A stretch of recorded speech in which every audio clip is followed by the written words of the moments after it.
Assalamualaikum warahmatullahi wabarakatuh. Kupu-kupu merupakan serangga yang umum dan telah dikenali oleh setiap orang.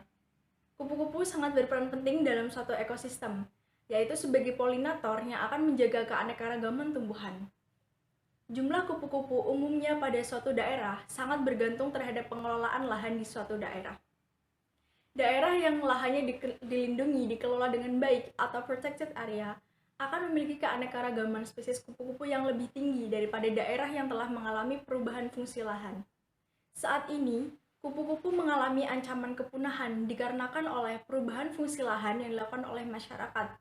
Oleh karena itu, perlu dilakukan edukasi dan kajian mengenai studi siklus hidup kupu-kupu dan perilaku hidup kupu-kupu supaya masyarakat dan mahasiswa, khususnya mahasiswa pendidikan biologi, sadar akan pentingnya keberadaan kupu-kupu dalam ekosistem kita. Dengan demikian, kami kelompok 3 akan menjelaskan, akan mempresentasikan mengenai studi siklus hidup kupu-kupu dan perilaku hidup kupu-kupu. Kelompok 3 beranggotakan yang pertama saya, Putri Rabiatul Adawiyah, 2 Sofa Habibullah, dan 3 Vina Fitria Salma. Baik, kita masuki materi yang pertama, yaitu tentang kupu-kupu. Kupu-kupu atau Lepidopetra adalah serangga yang bersayap dengan badannya yang tertutup oleh sisik. Sisik berukuran kecil, tersusun berdempetan yang memberikan bentuk dan corak warna yang indah. Ordo Lepidopetra dibagi menjadi dua subordo, yaitu yang pertama Rhopalocera atau kupu-kupu siang dan Heterocera atau ngengat. Tubuh kupu-kupu terbagi menjadi 3 bagian, yaitu kepala atau caput, dada atau toraks, dan yang ketiga yaitu perut atau abdomen. Kepala. Kepala kupu-kupu memiliki sepasang antena yang panjang dan di ujung ada benjolan yang berfungsi sebagai peraba dan perasa. Toraks. Toraks merupakan kotak urat dengan 3 segmen. Perut atau abdomen mengandung bagian terbesar dari sistem pencernaan dan sistem pengeluaran. Baik, di sini saya akan menjelaskan materi selanjutnya, yakni tentang materi siklus hidup kupu-kupu. Siklus hidup kupu-kupu atau sering disebut juga dengan metamorfosis merupakan serangkaian perubahan bentuk dan ukuran dari telur hingga menjadi imago. Kupu-kupu mengalami metamorfosis sempurna, yakni meliputi 4 fase. Yang pertama, fase telur, yang kedua fase larva, yang ketiga fase kepompong, dan yang keempat fase imago. Kita akan membahas 4 fase tersebut. Oke, fase yang pertama yakni fase telur. Fase telur merupakan tahapan paling awal. Dalam proses ini adalah kupu-kupu meletakkan telurnya pada ranting daun yang disukainya. Umumnya, kupu-kupu akan meletakkan telurnya di ujung daun atau di bawah daun inangnya. Telur kupu-kupu biasanya membutuhkan waktu 3-5 hari untuk menetas. Seekor kupu-kupu dapat meletakkan sebanyak 500 telur pada suatu waktu. Fase yang kedua, yakni fase larva. Setelah telur menetas, seekor larva atau ulat akan keluar dari cangkang dan mulai mencari makanan berupa daunan di sekitarnya. Ulat ini juga akan mengalami proses pergantian kulit sebanyak 5-6 kali. Setelah ulat merasa cukup untuk makan, ia akan mencari tempat untuk menjadi sebuah kepompong. Pada tahapan larva ini membutuhkan waktu 3-5 hari tergantung jenis tanaman inang serta suhu lingkungannya.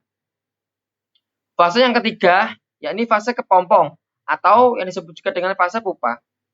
Kepompong biasanya dibungkus dengan sesuatu yang berwarna coklat dan keras.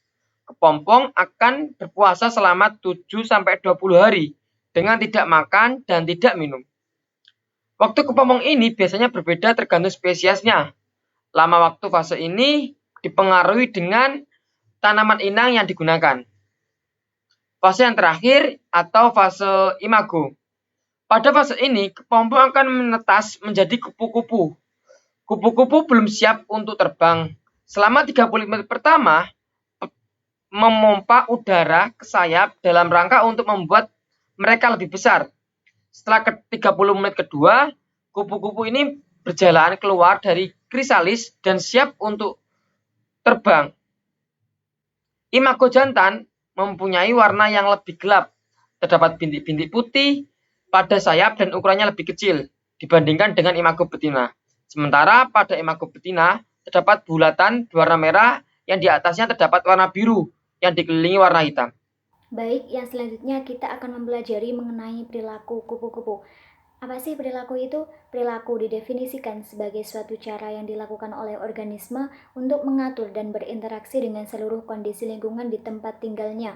Perilaku pada serangga, terutama pada kupu-kupu, diketahui merupakan salah satu aktivitas yang mencerminkan respon terhadap karakteristik lingkungan di habitatnya. Perilaku kupu-kupu dibagi menjadi 12, yang pertama berjemur atau basking, yang kedua terbang, yang ketiga bertengger, yang keempat hinggap, yang kelima menghisap air dan garam mineral, yang keenam makan atau feeding, yang ketujuh meletakkan telur atau oviposition, yang kedelapan bercumbu dan kawin, yang kesembilan penyamaran, yang kesepuluh mimikri, yang kesebelas migrasi, dan yang ke-12 basking dan resting. Perilaku kupu-kupu yang pertama yaitu berjemur atau basking. Kupu-kupu merupakan hewan berdarah dingin, poikilotherm, yakni suhu tubuhnya tergantung pada suhu lingkungannya. Mereka tidak menghasilkan panas yang cukup dari metabolisme mereka sendiri untuk menyediakan mereka dengan panas dan energi yang mereka butuhkan untuk terbang. Kupu-kupu membutuhkan panas untuk meningkatkan aktivitas fisiologisnya. Oleh karena itu, kupu-kupu akan menghangatkan tubuhnya ketika suhu di lingkungannya dingin atau rendah, yakni dengan berjemur. Terdapat dua posisi di dalam berjemur, yaitu kupu-kupu akan berada pada lokasi yang terpapar sinar matahari dan membuka sayapnya.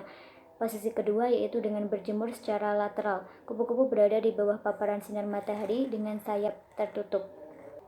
Contohnya dapat dilihat pada slide. Perilaku kupu-kupu yang kedua yakni terbang.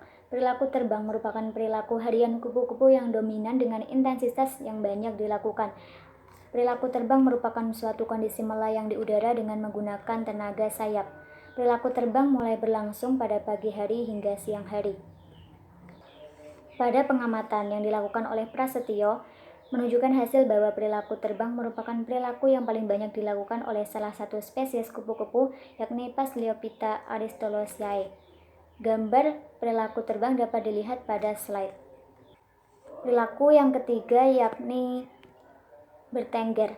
Posisi kupu-kupu ketika bertengger yaitu dengan menggantungkan diri di bawah permukaan daun yang cukup lebar pada kulit kayu atau pada tumbuhan yang rimbun. Perilaku tersebut dilakukan kupu-kupu saat istirahat pada malam hari atau saat berawan pada siang hari. Perilaku bertengger umumnya dilakukan secara sendiri-sendiri, tetapi terkadang ada yang melakukannya secara berkelompok. Contoh perilaku bertengger dapat dilihat pada slide berikut.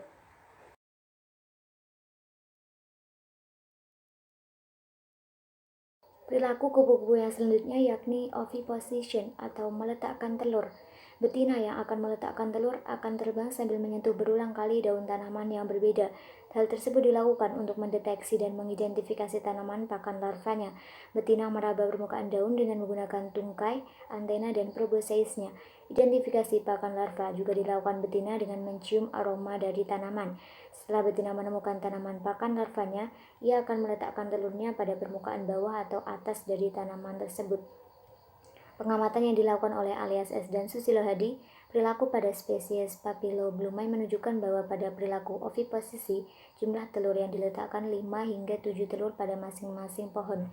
Telur yang diletakkan jika berdasar pada filotaksis daun pada batang diletakkan secara acak, terkadang pada cabang tersier, sekunder, bahkan pada cabang primer.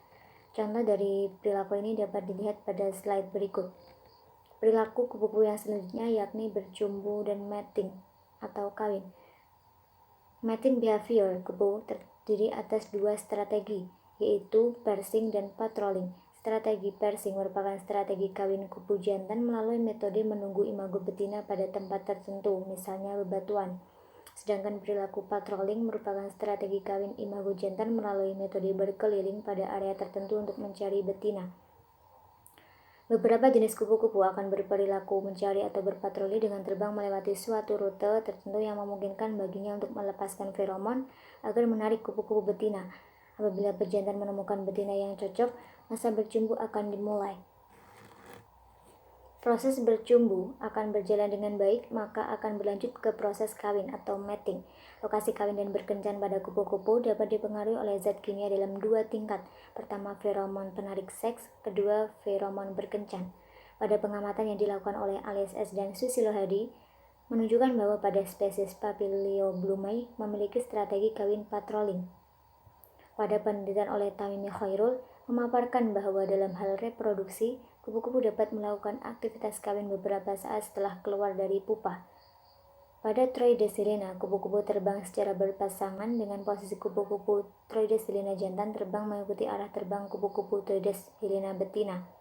Ketika terjadi perkawinan, maka kupu-kupu jantan dan betina akan menjadi tempat yang teduh untuk hinggap di daun supaya dapat melakukan kopulasi. Perilaku ini dapat dilihat pada slide berikut. Perilaku kupu-kupu yang keempat yakni hinggap atau sheltering. Perilaku hinggap pada siang hingga sore hari dilakukan karena suhu lingkungan menjadi sangat tinggi. Sedangkan apabila terjadi hujan, maka suhu lingkungan akan dingin dan kelembapan meningkat. Pada saat hujan, intensitas cahaya dan suhu lingkungan menurun. Ketika hujan, sayap kupu-kupu menjadi lembab dan basah, sehingga sulit untuk digerakkan. Akibatnya membutuhkan energi yang banyak. Perilaku hinggap dapat dilihat pada slide berikut. Perilaku kupu-kupu berikutnya yaitu menyisap air dan garam mineral atau mud puddling. Mud puddling merupakan perilaku kupu-kupu hinggap pada tanah bermineral dan mineral ini membantu kupu-kupu dalam spermatogenesis. Perilaku mud puddling terjadi pada siang hari pada tanah yang basah. Banyak jenis kupu-kupu memperlihatkan perilaku mud puddling atau berkerumun di genangan air atau pasir tepi sungai. Hal ini dilakukan untuk mengisap air, sumber garam, dan unsur-unsur mineral lainnya.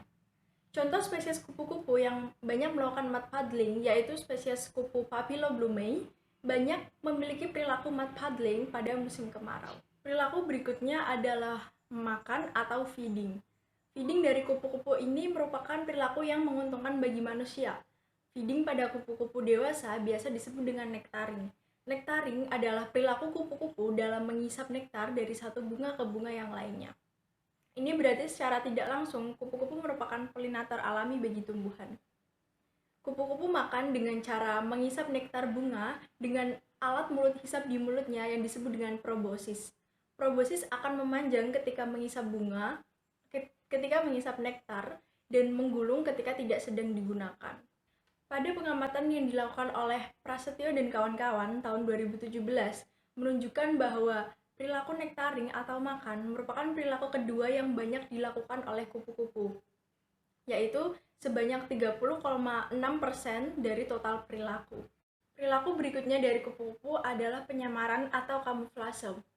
Salah satu karakter atau perilaku dari kupu-kupu untuk menghindari pemangsanya adalah dengan cara berkamuflase. Beberapa kupu-kupu melakukan kamuflase menyerupai dengan lingkungannya, seperti pada spesies K5sp.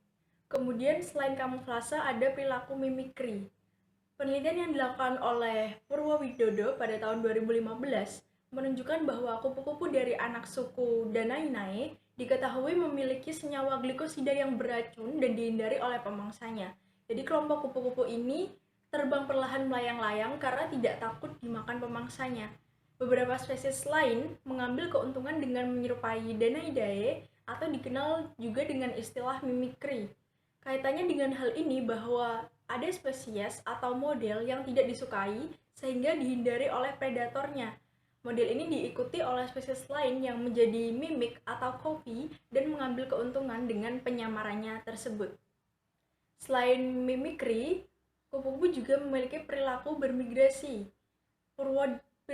Purwowidodo dalam penelitiannya tahun 2015 menunjukkan bahwa spesies kupu-kupu ada yang dapat berpindah ke daerah yang cukup jauh dalam jumlah banyak dengan cara terbang dalam kelompok yang besar. Contohnya yaitu spesies dari suku Pieridae seperti Catopsilia pomona. Adapun migrasi yang sangat terkenal dilakukan oleh spesies kupu-kupu monarch atau Danaus flexipus yang bermigrasi jarak jauh antara habitatnya di Amerika bagian utara dan pegunungan tinggi Meksiko. Dan perilaku kupu-kupu yang terakhir adalah basking dan resting. Penelitian yang dilakukan oleh Rico dan kawan-kawan pada tahun 2015 memaparkan bahwa perilaku basking dan resting merupakan perilaku yang menunjukkan pengaruh yang sangat tinggi pada berbagai lokasi dan perbedaan spesies. Hal ini berkaitan dengan termoregulasi tubuh pada kupu-kupu. Ketika suhu menjadi sangat tinggi atau sangat rendah, akan membuat respon kupu-kupu menjadi inaktif. Perilaku basking dengan membentangkan sayap agar dapat menerima panas cahaya matahari secara maksimal merupakan kegiatan yang penting bagi kupu-kupu. Basking juga menjadi suatu kegiatan bagi kupu-kupu jantan sebelum melakukan pencarian kupu-kupu betina. Hal ini dilakukan ketika suhu lingkungan sedang rendah. Ketika suhu sudah meningkat, kupu-kupu jantan menyelesaikan kegiatan basking dan mulai mencari kupu-kupu betina. Sekian presentasi dari kelompok 3. Terima kasih atas perhatiannya. Jika teman-teman memiliki pertanyaan, silakan teman-teman bisa menanyakannya melalui grup WhatsApp. Dan mohon maaf jika materi kami ada kekurangannya, teman-teman boleh menambahkan referensi lain. Dan apabila teman-teman merasakan ada kelebihannya, silakan teman-teman boleh men-share materi kita kepada teman-teman yang membutuhkan. Terima kasih. Wassalamualaikum warahmatullahi wabarakatuh.